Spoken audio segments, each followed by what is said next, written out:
Halo pejuang UTBK, jumpa lagi bersama saya, Kal Gibran, sebagai tutor penalaran umum kalian. Sebelum kita masuk ke pembahasan, jangan lupa untuk tonton video lainnya ya.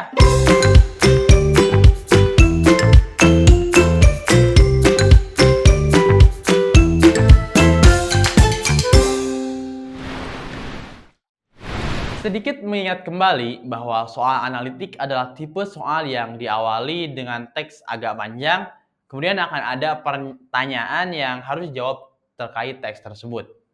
Di video ini, saya akan menjelaskan beberapa tips yang bisa teman-teman gunakan untuk mempermudah pengerjaan soal. Nah, tips mengerjakan soal penalaran analitik yang pertama, kita terjemahkan dulu teks itu ke dalam simbol, inisial, atau tabel. Lalu yang kedua, pembuatan dari setiap simbol, inisial, atau tabel tersebut harus konsisten. Yang ketiga, tulis terlebih dahulu kemungkinan yang sudah pasti terjadi. Dan yang keempat, ya sering latihan soal. Sekarang kita masuk ke pembahasan soal. Sekar, Robi, Sinta, Kisma, dan Lala mengikuti sebuah perlombaan. Diketahui Lala memiliki skor 80. Skor Sinta lebih tinggi 20 poin dari skor Robi dan lebih rendah 1 poin dari skor Sekar.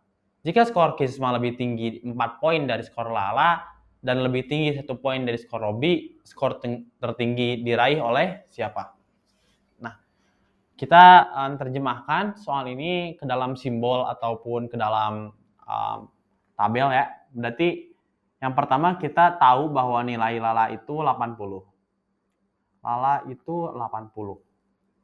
Selanjutnya, Sinta lebih tinggi 2 poin dari skor Robi dan lebih rendah 1 poin dari skor Lala. Berarti kita gambar di sini dulu ya teman-teman, bahwa Sinta itu di atas Robi.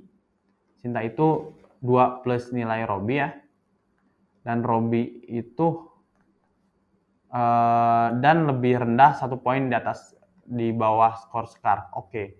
Berarti Robi itu di bawahnya dan Sekar itu di atasnya. Robi. Dan itu skornya itu adalah skor Sekar dikurangi 1 poin ya, Sinta itu. Jadi ke atas itu bedanya 1, ke bawahnya itu bedanya 2, teman-teman. Seperti itu. Nah, selanjutnya, jika skor Kisma lebih tinggi 4 poin dari skor Lala, oh ini Kisma itu 4 poin di atas Lala, berarti 84 ya. Dan dari skor Lala dan lebih tinggi 1 poin dari skor Robi, oh berarti di sini ya teman-teman, Kisma itu 1 poin di atas Robi. Berarti Lala di bawahnya kan. Nah, berarti Robi itu ternyata 1 poin di atasnya.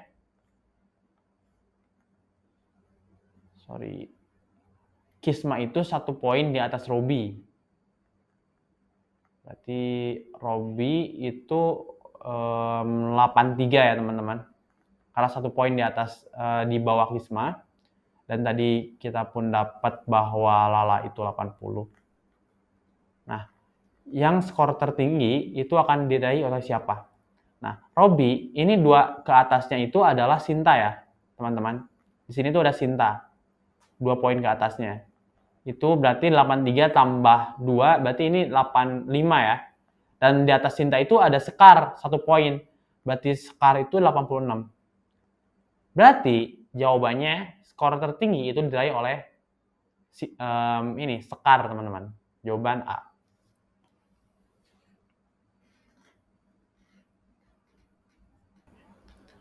Ini selanjutnya soalnya masih sama ya, dengan punya keterangan yang sama maksudku. Ini. Lalu pertanyaannya itu adalah jika skor Lala 1 poin lebih rendah dari skor Kisma dan Sekar, skor terendahnya itu berapa?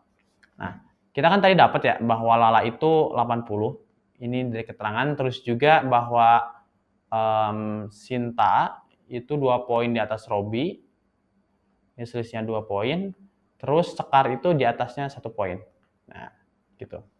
Berarti dari sini kita dapatkan juga bahwa jika skor Lala 1 poin lebih rendah dari skor Kisma, dengan kata lain ini Kisma tuh di atasnya Lala ya.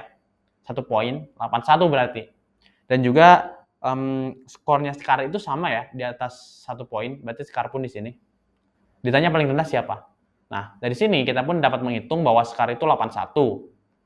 Ini beda selisihnya 1 poin ya, ini berarti 80. Berarti nilai yang paling rendah itu adalah Robi dengan nilai 78. Jawaban F ya teman-teman.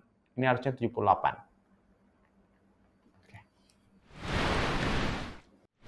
Nah, itulah penjelasan dan contoh soal tentang penalaran analitik bagian 2. Semoga penjelasan tadi dapat dipahami dengan baik ya. Jangan lupa like dan komen di bawah. Sampai jumpa.